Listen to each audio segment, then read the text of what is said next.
Bonjour à tous, c'est encore Arnaud Brunil et je vais vous présenter dans cette deuxième vidéo l'origine du NAS grâce à une présentation rédigée par Jérôme Tac, infirmier aux soins intensifs à Marie Curie.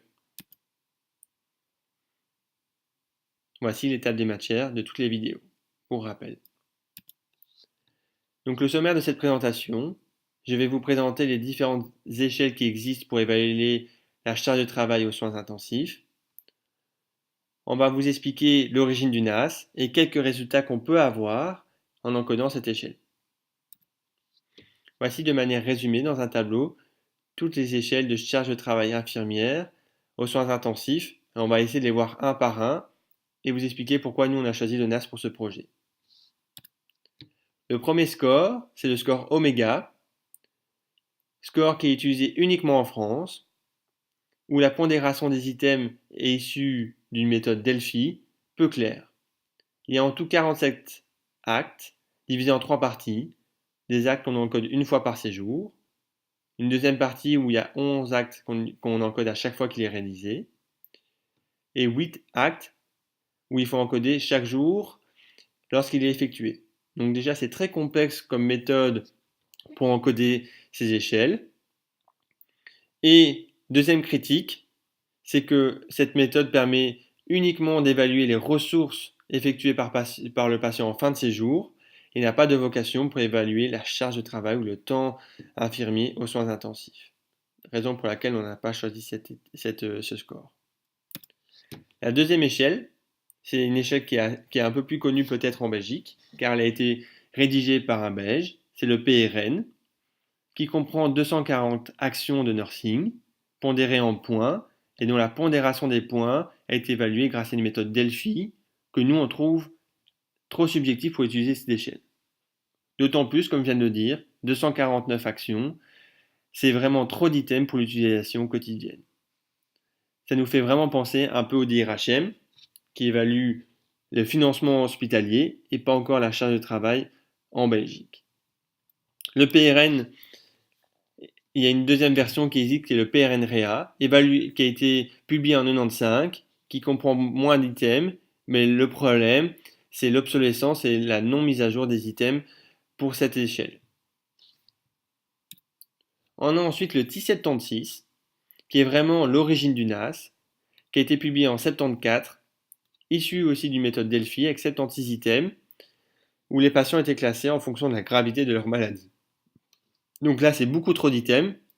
Et idem, méthode Delphi, qu'on trouve subjectif. Et troisième critique, qui a été publié en 74, donc on n'a pas choisi cet item, mais le NAS vient de là.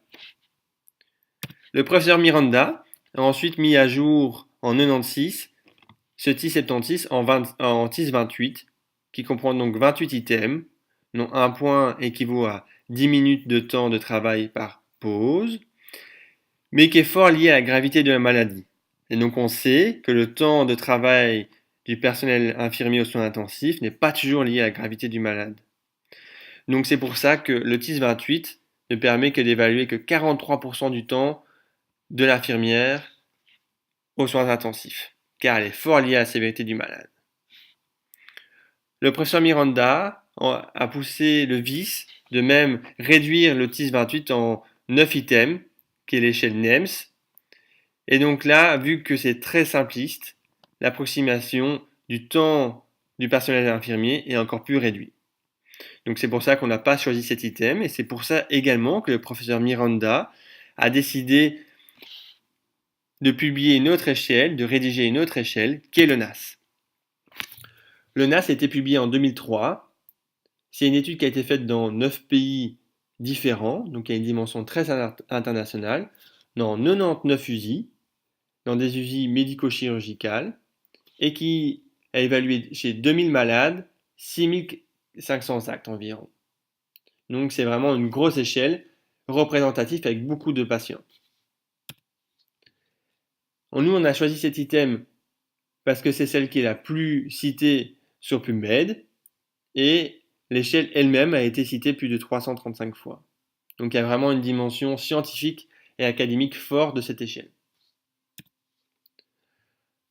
La troisième raison qu'on a choisi cette échelle, c'est que l'évaluation des items s'est faite directement par le temps de chaque item grâce à une méthode statistique qui est appelée le work sampling, qui est utilisée généralement dans le milieu industriel. Voici cet item qui comprend 23 items, donc c'est très synthétique également. Et l'évaluation des items se fait en pourcentage, et le pourcentage peut aller de 0 à 177%. Et contrairement au TIS 28, qui ne permettait que d'évaluer 43% du temps du personnel infirmier, le NAS a été évalué et permet d'évaluer plus de 80% du temps de l'infirmière. Donc c'est vraiment très représentatif du temps de l'infirmier au quotidien.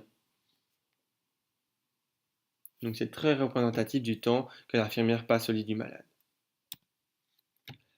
Donc dimension internationale comme on vous l'avait dit. Ici une publication de 2015 où il y a une mise à jour du tutoriel, car le tutoriel est mis à jour de manière quotidienne, ce qui permet également de mettre à jour l'échelle. Et vous voyez que cette échelle est utilisée dans beaucoup de pays, comme en Égypte, en Grèce, en Pologne, en Espagne, au Brésil, en Norvège, mais également en Italie ou également au Canada. Et tout ça permet également de se comparer avec d'autres pays, car on sait que le NAS est fortement influencé par l'organisation des soins intensifs et qu'il n'y a pas encore de définition claire de soins intensifs de manière internationale. Comme vous le voyez, en Norvège, ils ont un NAS moyen à 100%. D'ailleurs, ils ont un ratio infirmière par patient en Norvège de 1 pour 1 et le justifient car c'est vraiment uniquement des patients très sévères et très graves qui se trouvent aux soins intensifs, contrairement peut-être au Brésil, où vous voyez ici que le NAS moyen est de 54%. Donc ça veut dire que les patients présents au Brésil sont moins lourds qu'en Norvège, juste à cause de l'organisation des soins. Et qui n'a pas de définition claire des soins intensifs de manière internationale. Pour résumer, le NAS, c'est un outil de gestion synthétique, donc c'est très important et spécifique aux soins intensifs. C'est publié en 2003 dans 99 usines de 15 pays différents. Une méthode qui permet d'évaluer directement le temps passé pour chaque item grâce à la méthode du work sampling, qui comprend 23 activités. Ces activités représentent 81% des activités des infirmiers au quotidien. Il mesure le temps, donc c'est que du temps infirmier consommé au quotidien. La pondération se fait en pourcentage, 100% équivaut à une infirmière. Il est indépendant de la sévérité de la maladie et comprend de nombreuses publications de manière internationale. Je vais donc vous présenter quelques résultats qu'on peut obtenir grâce à l'encodage du NAS. Il y a principalement 3 indicateurs. Le premier étant le NAS total, qui sont la somme des NAS par patient dans votre USI, ce qui permet d'obtenir le nombre d'infirmières recommandées pour votre USI. Par exemple, si vous avez un NAS total à la fin de votre pause, parce que le NAS encode à chaque pause, pour être plus précis, si votre NAS en fin de pause est de 800% dans votre USI, ça vous indique que vous avez besoin de 8 infirmières pour cette pause dans votre USI. Le deuxième indicateur principal on va évaluer dans ce projet, c'est le NAS par infirmière. C'est la somme des NAS par patient divisée par le nombre d'infirmières, qui est un reflet plutôt de la charge de travail, qui va vous dire si vos infirmiers sont plutôt en sous-effectif ou en sur-effectif. La valeur normale est de l'ordre de 90 à 100%, comme on vous l'avait dit. Et donc un exemple, si dans votre NAS par infirmière moyen dans votre USI par pause est de 120% par exemple, ça vous dit que vous êtes plutôt en sous-effectif. A l'inverse, si vous avez un NAS moyen par infirmière à 80%, ça veut dire que vous êtes plutôt en sur-effectif.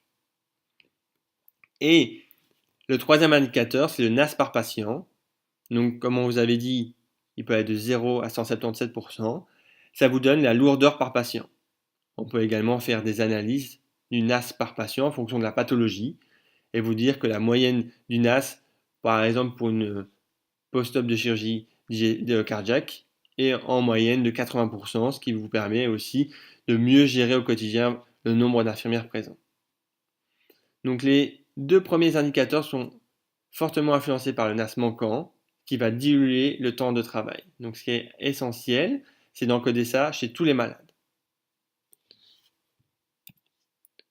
Donc voici quelques résultats. Les résultats qui ont été faits grâce à deux mémoires de santé publique. L'un qui a été évalué dans un hôpital provincial wallon et l'autre dans un hôpital académique bruxellois.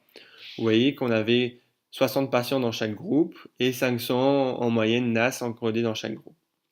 De plus, on a aussi des données faites au CHU Tivoli, car on encode le NAS depuis 4 mois au CHU Tivoli.